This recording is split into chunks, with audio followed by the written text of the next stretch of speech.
এই দুটি ভাব, গোবিন্দ আর রাধা। গোরা, গোবিন্দের গো এবং রাধারানীর রাম, এই দু নিয়ে হলো গোরা।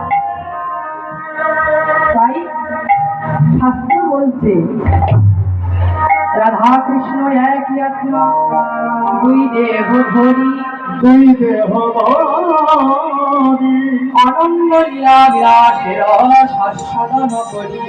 আস্বাদন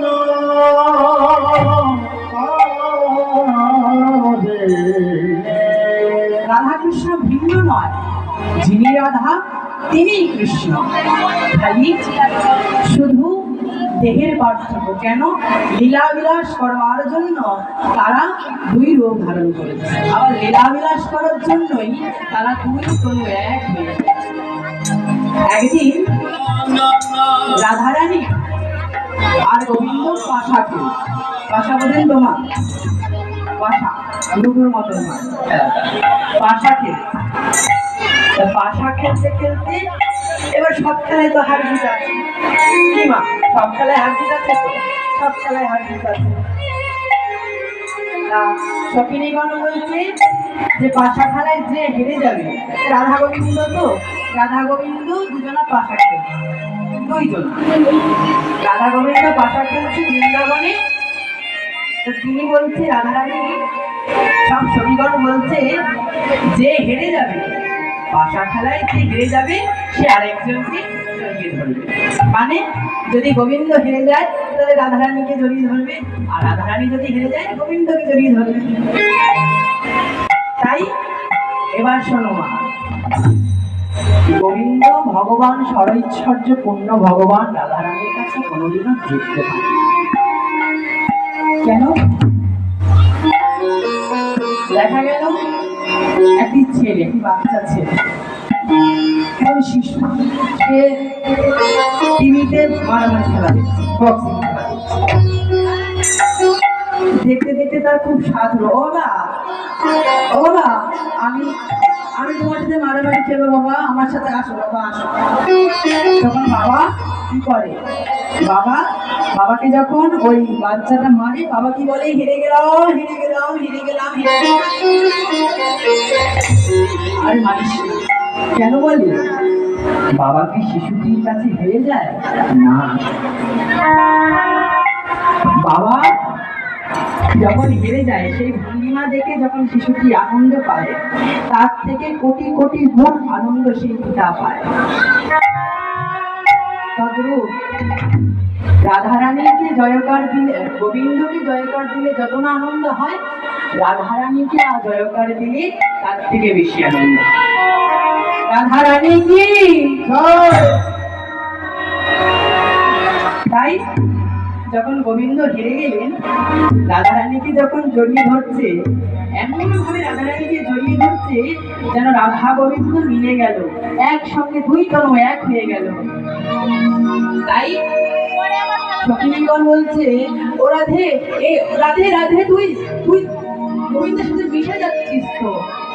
বলছে, আমি যদি গোবিন্দর সাথে মিশে যাই এর থেকে বড় পাওনা তো হয় না। আমি যদি মিশে যাই, ভক্তের সাথে ভগবানের মিলন হলে, ভক্তের সাথে ভগবান মিলে গেলে তার আর কিছু চাওয়ার পাওয়ার থাকে না, কথা সত্য। কিন্তু প্রেমের আস্বাদন কিভাবে হবে? বলছে সেটা কিরকম? প্রেমের আস্বাদন কিভাবে হবে? রাধারানী যখন বলছে তাহলে সেটা কিরকম?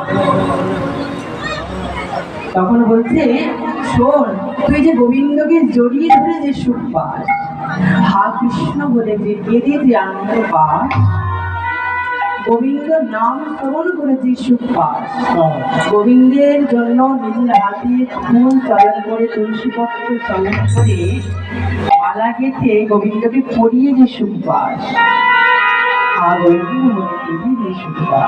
একবার ভেবে দেখতো, গোবিন্দের অঙ্গে মিশে গেলে কি তুই সেই সুখ পাবি? তাই তো বলছি, প্রেমের আস্বাদন হবে না, আস্বাদন হবে না।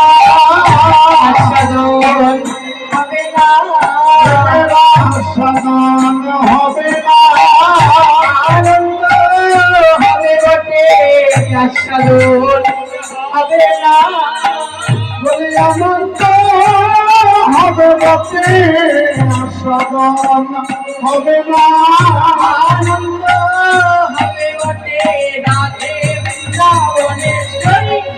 আনন্দ হবে বটে রাধে বৃন্দাবনেশ্বরী আনন্দ হবে বটে বলি অনন্ত হবে বটে সদন হবে না কিন্তু বলছে আমার আস্বাদন করতে গেলে বলির জীব উদ্ধার হবে। আমি যদি রাধা গোবিন্দ আলাদা হয়ে থাকি তাহলে বলির জীব উদ্ধার পাবে না। তাহলে কি করতে হবে? আমি মিশে গিয়ে নদীয়ায় যাব। আমি আর রাধা গোবিন্দ, রাধারানী আর গোবিন্দ কিভাবে গৌর হয়ে আসবে। তাই পদকর্তা পদ দিলে সেই তো এসেছে,